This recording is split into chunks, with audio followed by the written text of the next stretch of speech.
Chairman Tehreek Insaf DIG operation Islamabad के office में JIT के सामने पेश हुए। जराई का कहना है इमरान खान को एफआईआर पढ़कर सुनाई गई।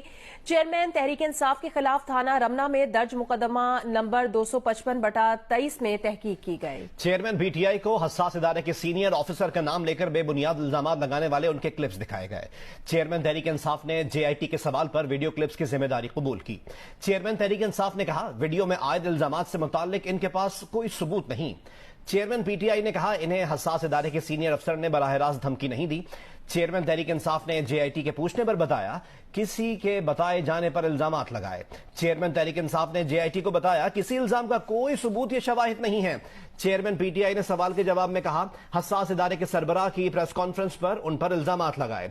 चेयरमैन पीटीआई ने जेआईटी के सवाल पर कहा, हसास इदारे के सीनियर अफसर से कभी मुलाकात नहीं हुई। चेयरमैन तहरीक इंसाफ से जेआईटी ने पूछा, डर्टी हैरी किसे कहते हैं? चेयरमैन तहरीक इंसाफ ने जेआईटी को बताया, अस्करी हसास इदारे के सीनियर ऑफिसर को डर्टी हैरी कहता हूं। जेआईटी को चेयरमैन तहरीक इंसाफ ने कहा, तमाम वीडियो क्लिप की जिम्मेदारी कबूल करता हूं।